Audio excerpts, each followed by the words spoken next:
Hello everybody, welcome back. There's a company and a stock in my portfolio that is sneakily doing very well this year, and it is up by nearly 50%.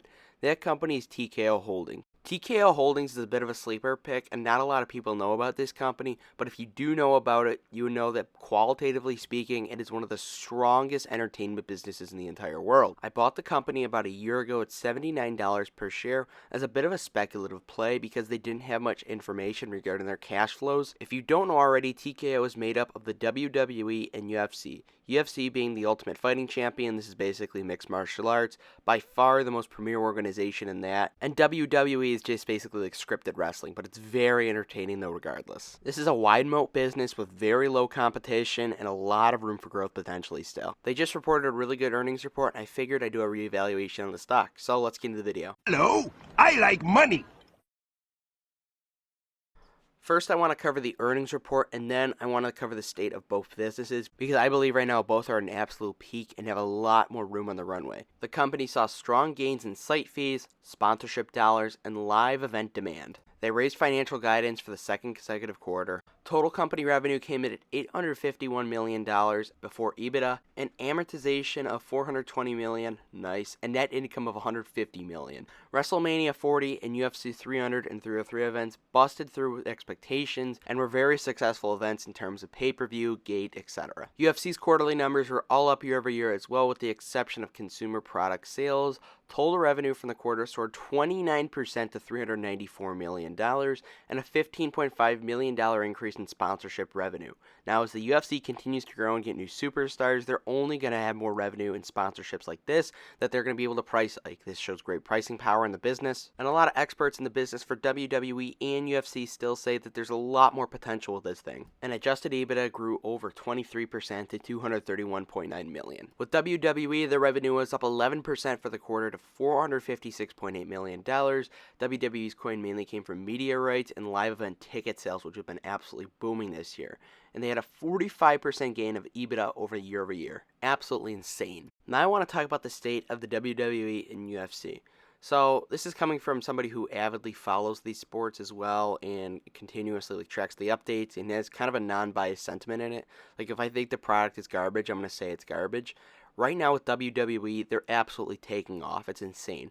They have live events every week on Monday Night Raw, Friday Night SmackDown, and occasionally on the Saturdays. And they also have off pay-per-view shows as well, or they're called dark shows. But in terms of talent, the WWE is absolutely stacked right now. They're even making the athletes that I really didn't like in the past really good characters and building them up. And it's honestly really impressive to see. And even the characters that you really don't like or don't get a ton of airtime on TV, they still have crazy followings on social media with hundreds and thousands of followers, above 500K. It's honestly insane, and I'm really impressed. With WWE, they're making pro wrestling cool again, like the Attitude Era in the 2000s. Paul Levesque, who is Triple H, if you didn't know, is basically the main guy that's running the WWE right now, and he's doing an absolutely insane job. It appears once Vince McMahon has kind of left the company, there's a lot better energy in the business. The work that they do in terms of promoting their athletes and really building them up over time is absolutely insane, and I have to give it props to him. A lot of people are unanimously agreeing with me right now, and WWE is in its prime, and they have a lot more room to grow as well. They sold record-level merchandise at WWE, record amount of number of people attending the pay-per-views, and every week it feels like you're missing out on must-watch content. Also, in January this year, Netflix gets the rights to Monday Night Raw, which is absolutely going to be insane because there's not going to be a filter on the athletes whatsoever. That means the PG era is gone. That means that they're going to bring back a lot more adult viewership as well, and one could say WWE is going to be really cool again, not that it already isn't cool. Another thing with WWE is the recurring revenue stream that they have different events every year. They have Royal Rumble in January, February, WrestleMania in April, Summer Smash they just had in August. These are reoccurring events that only get larger year over year, and I think that's a really good thing qualitatively speaking for them. The UFC is another business that I think has a lot more growth potential than WWE. This is an industry that is very premature in where they could be, and management has consistently said that they're on the first inning of where they think this can go. The UFC is also planning to do more live events. They usually have some of these fight night events at the UFC Apex. They're doing construction on that, so that means they're going to get some more revenue from ticket sales of live events, and that's very good. I think the UFC right now is showing what they can do in a post-Conor McGregor era. Now, I was worried a few years ago that they were too reliant on Conor McGregor as a source of revenue.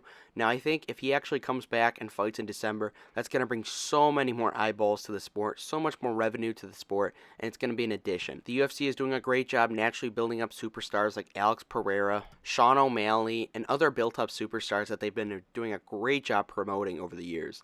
Now, I think that another big thing with UFC is they're doing a spear event, which they're spending a lot of money on producing. This is going to be a very monumental moment. It's the first ever live sports event done in the Sphere, and I'm very curious to see how that's going to look. But the UFC business is booming for sure, and I'm very excited to see where they're going to take it. Right now, analysts have a price target on the company at around $121 per share, which is about where it's trading right now. So, thankfully, I got in, I added a little more at $105 and built up that position, and so far, I'm going to be holding. But it goes back to those $100 levels. I'm definitely going to be adding more. This is a business I'm building a lot more conviction in, very wide moat, very good pricing power, and strong brand value. Thank you all for watching. Smash like and subscribe. Do dividend stocks, not drugs, and have a good one.